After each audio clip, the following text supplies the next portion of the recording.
I am not gonna lie, Ben 10 doesn't get enough slander for his crimes. Cause after rewatching this show, I can honestly say that Ben did his girl Julie dirty.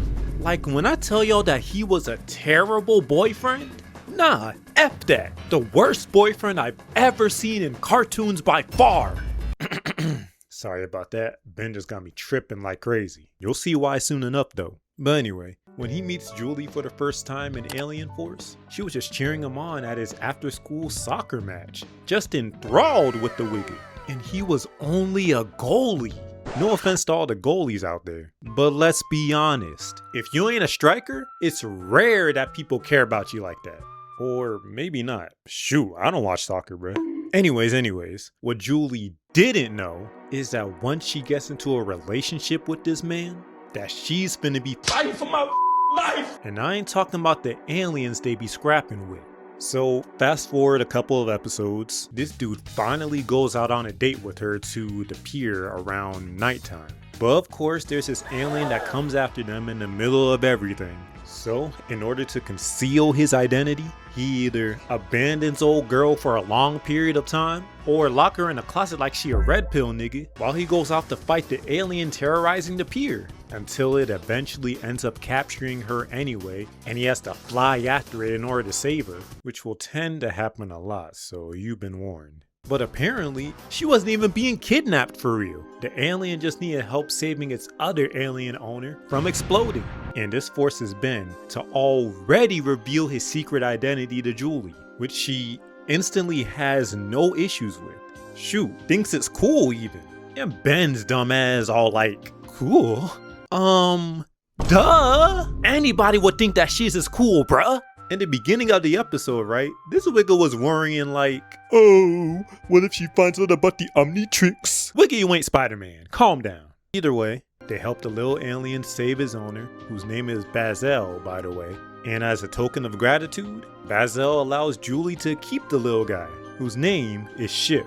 I don't know why I kept his name for so long, but yeah, here you go. Damn bro, this little alien dog right here, it's gonna be a major hurdle in Ben and Julie's relationship. It shouldn't be, but it is, cause Ben is a trash boat, as we'll come to see later. And at this point in the story, Julie and Ben are pretty much an official couple. And she has to be the sweetest and most supportive girlfriend imaginable. Any man would be lucky to have her. Whether it's helping you study, giving you moral support, or following one of your rampaging aliens around who just so happen to end up being pregnant in the end.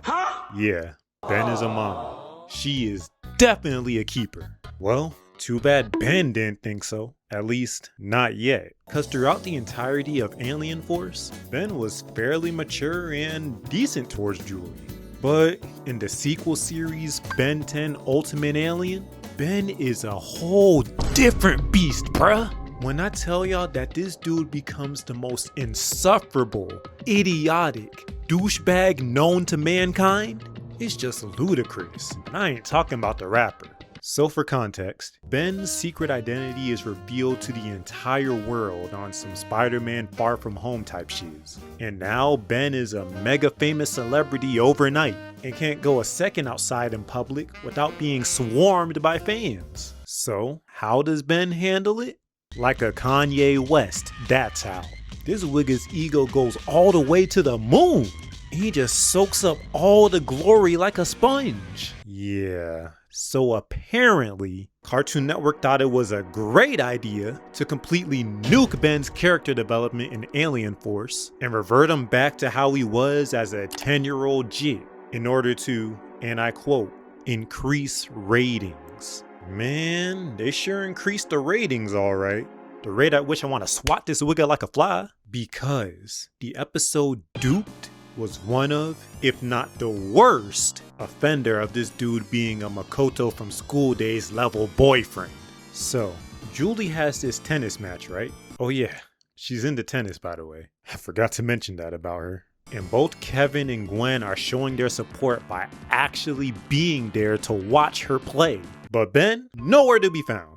over here fighting some irrelevant Forever Knights. So when Gwen calls him on the phone to get his neglectful ass back there, as soon as this man comes through, there's a celebrity in the county, Ben Tennyson.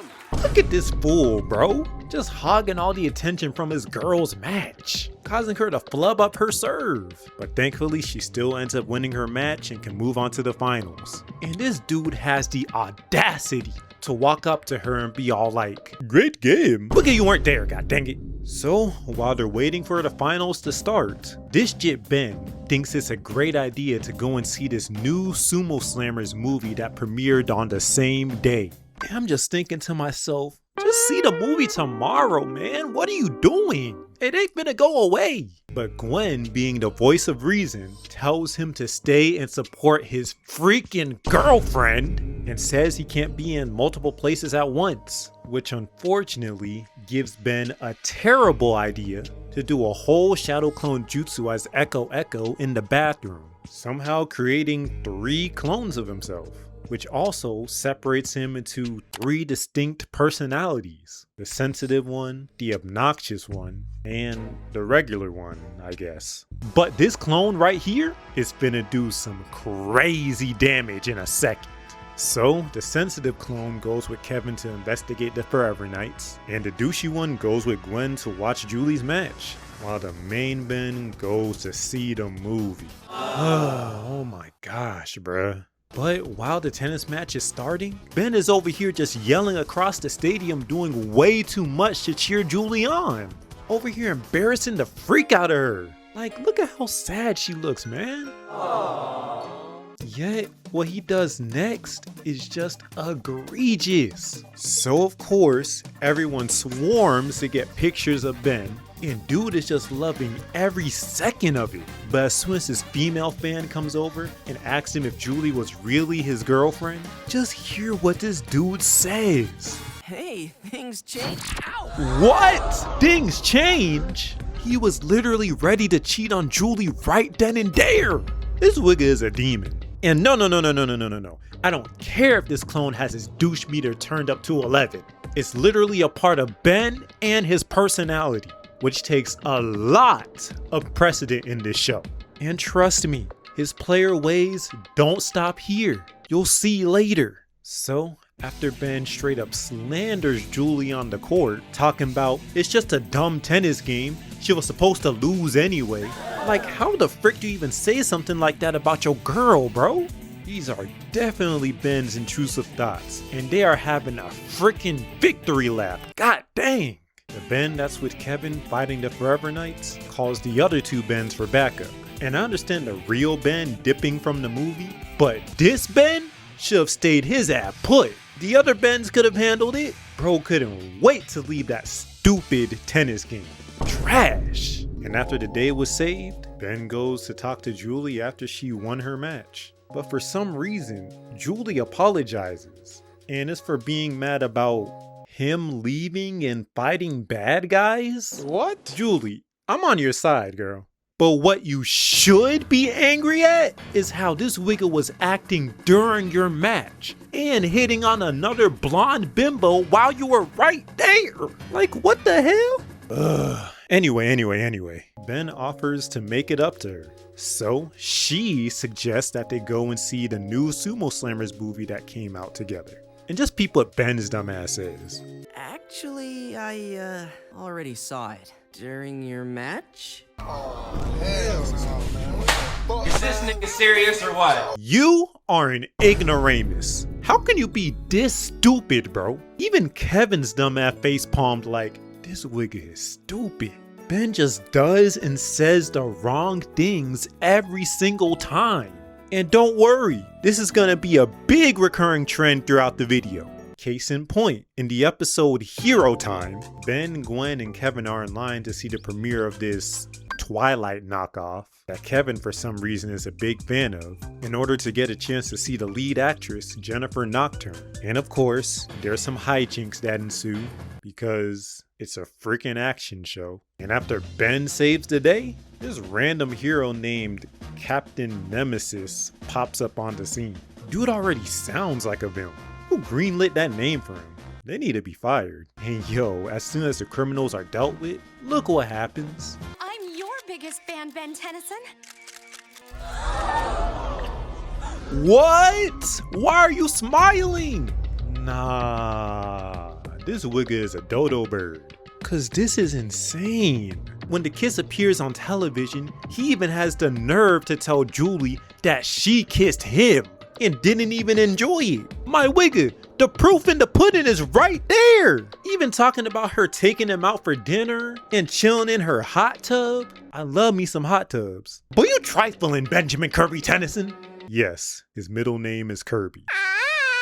And after Julie's blatant disgust and disapproval, the dude still goes out with Jennifer again. Like, oh my goodness, what is wrong with this dude? I would have been broken up with him if I were Julie, cause she be dealing with a lot. And my nigga, after this dude Captain Nemesis kidnaps Julie and Jennifer Nocturne, Ben goes to save Julie first. And after Julie questions why, this dude has the gall to say, "Of course I saved you. You're my girl." Well, Wiggy, you don't be acting like it. Cause after this, shiz gets even more spooky. In this episode, Ben and the gang encounter this aircraft that crash lands right in front of them. And as soon as Gwen tries to open it, the junk shocks her hand and the pod opens up. This will be important later, revealing a naked woman? Whoa! Cartoon Network. What was going on here, y'all? That's kind of crazy. I can't even front. And for some reason, Ben was over here flirting with her throughout the entire episode. This man loves blonde chicks for real. Oh, and the girl's name is Eunice, by the way. So as he's flirting with Eunice, I'm just like, where the heck is Julie at?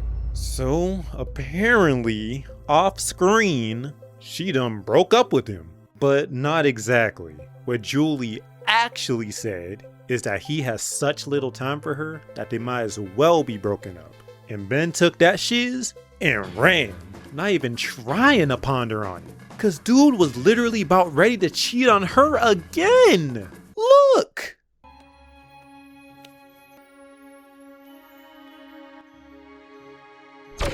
Nah, you are not smooth. That was not an accident, my wicked. You over here trying to act all shocked and shiz. Man, get the frick out of here. Lame ass. And come to find out later that Eunice ain't even a real person.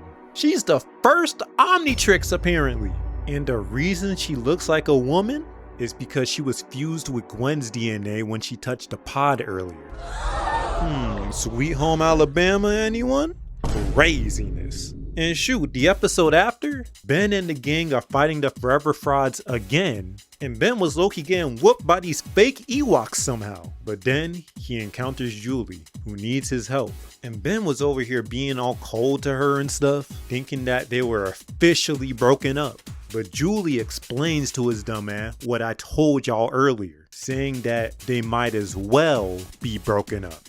Anyway, Julie needs Ben's help to go after Ship, who's trying to go and save Bazel from being a sacrifice, I guess. And man, Ben is straight up jealous of this dude Ship, yo. Talking about, "Oh, you're only here for Ship?" Shut up, bro. Oh my leash. And man, just hear what he says after she explains everything. Sure. Well, good luck. No way! Look at how disappointed Julie is right now.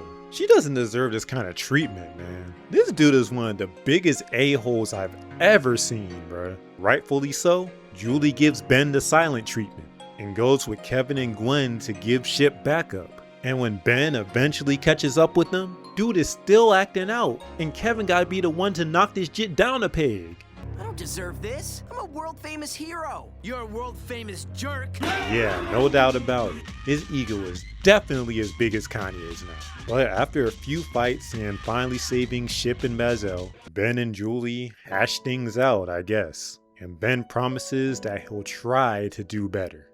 And does he do that? Fuck no, baby. Because in the following episode, there's this nanochip person attacking Ben. And he, Kevin, and Gwen go to this research lab to investigate, which so happens to be ran by this woman named Elena, who is basically in love with Ben in a special kind of way. And unfortunately, since Elena doesn't know where the chip came from, allegedly, Ben tries to figure it out on his own at home. Why the hell is a bare cheeseburger sitting on top of the table? Where's the plate? Where's the paper towel? I'm sorry. That junk just threw me off. Then Julie comes over to see Ben and to potentially help him solve his problem. But he realized that Kevin had the chip that he wanted to show her. So like a good boyfriend, he abandons her. Again! But he promises to take her out on a date tomorrow night. And man, when tomorrow night comes, Julie searches for Ben at this burger joint where they were supposed to meet at. And as soon as she goes around back... Gotcha, bitch! Yup, she gets captured. Again! So when Ben comes through trying to look for Julie, all he sees is a lone nano chip. So he heads over to Elena's to check it out, but puts 2 and 2 together that Elena was most likely controlling the chips and getting rid of anyone that potentially stood in between her and Ben's love. Yet he figures all of that out and still thinks that Julie stood him up when she was literally kidnapped. Like, this dude cannot be serious right now. How are you this dumb? It don't make any sense. And then Elena goes for the kiss and Ben is still ready to cheat. No discipline, man. No respect for this girl, Julie. It's not until Julie makes a loud dump in the storage room that Ben freaking pulls back. And Elena is revealed to be this yandere hive queen or whatever and tries to freaking suffocate Ben.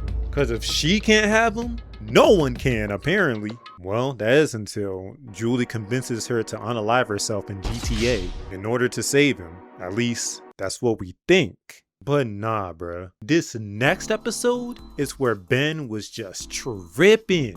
You thought the clone episode was bad? Well, this shiz is a runner-up in my opinion. So, Ben and Gwen go to drop off Julie at the airport, since she has a tennis tournament to go to in Europe. And Ben finally, being a decent boyfriend, goes to see her off at the gate while Gwen waits in the car.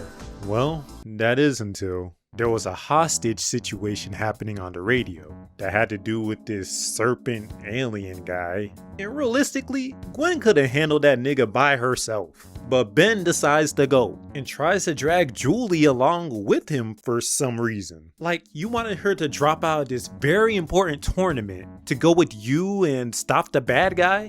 What's she supposed to do? Watch? Man, get out of here, bruh. So Gwen walks Julie to the gate instead, and Ben just zooms on over there. Oh my gosh, bruh. Like, this is who he's itching to fight. If your ad don't let Gwen and Kevin handle that. And the thing is, Ben gets absolutely bodied by this NPC and needs the help of the police and Julie to bail him out. Wait, Julie? Ain't she go to the tournament? Well, remember the Elena chick from earlier? Yeah, she's back. And she's disguising herself as Julie. That's why she's seen wearing her base outfit and not the tennis fit she had on in the beginning. But does Ben and the others know that? Nope. Well, at least not yet. But when the gang goes to chill at Ben's crib and confront Julie about bailing on the tournament, well, mainly Gwen, she states that Ben means more to her than some dumb tennis matches. Already a red flag. Julie is super passionate about tennis, and Ben should know that. But he's just sitting there like a dope. So Julie wants to go shopping and asks Ben to go with, and he initially agrees, but ends up seeing sumo slammers on TV. So of course, he wants to stay home and watch that instead. Man, this girl is bending over backwards for him, and this wigga doesn't even notice. Talking about some, you heard what she said about priorities? You need to get slapped. Like, real talk. Pissing me off, man. So fast forward, and Ben and Julie go and see this sumo slammer movie in 3D. And this is literally a scene straight out of Obsession, bruh. Just peep the way Julie is looking at bro.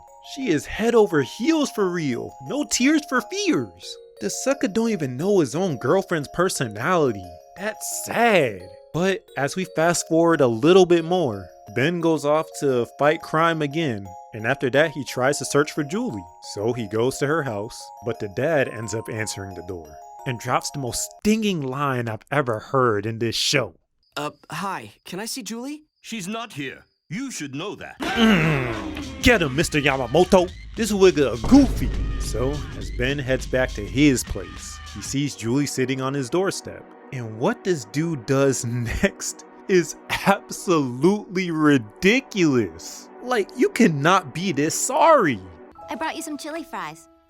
Thanks. Nah, he don't deserve Julie at all, bruh. Matter of fact, he don't deserve a girlfriend, yo. I don't care if it ain't the real her. What kind of inconsiderate, rude shiz even is that? No home training in the slightest. Thanks. Get the frick out of here, dude. But after they both go inside, Ben puts a tennis game on the TV, finally doing what she wants to do for a change, yet finds out that somehow Julie was playing a match at a tournament in Europe yesterday. What? And now he finally knows that this Julie was actually his yandere admirer, Elena, all along. About time, you doofus. But then, all of a sudden, the real Julie pulls up to his crib and peeps another woman in his house. Like, just look at how pissed she looks, bro. I mean, Ben has a good alibi, but Julie has every right to feel like the wigger was cheating, and I wouldn't blame her for a second. So, Elena tries to choke Ben out again, but Julie stops her by telling her that she doesn't know what love is, making Elena retreat in hatred instead. Wham, cry me a river, bitch. But honestly, Ben doesn't know what love is neither. Cause in the next series, Ben 10 Omniverse, trash art style aside, we see Julie for the first time in a while in this show. And she shows up with a whole new man. I think his name is Frenchie or whatever. Man, I don't care. And I'm just thinking like, when did these two even break up? It doesn't make any sense. Actually, it makes perfect sense. But the thing is, the writers ain't even give them a proper breakup though. Cause they literally broke them up in a flashback. So, dude was playing video games. Julie calls him while he was playing video games. And he accidentally says this over the phone. You're strangling me! Get away from me, you wicked she-beast! Thing just isn't working for me anymore. Got you now. Wow. And honestly, you want to know what makes this even worse? Ben literally never called her back after that. And wonder why Julie never called him. I'm just watching like, this nigga sucks! I mean, Julie may not have been the most interesting person, but she definitely ain't deserved to put up with a trash can like Ben. Just go be with your harem of women, bro. Dude couldn't wait to get rid of this chick. Golly.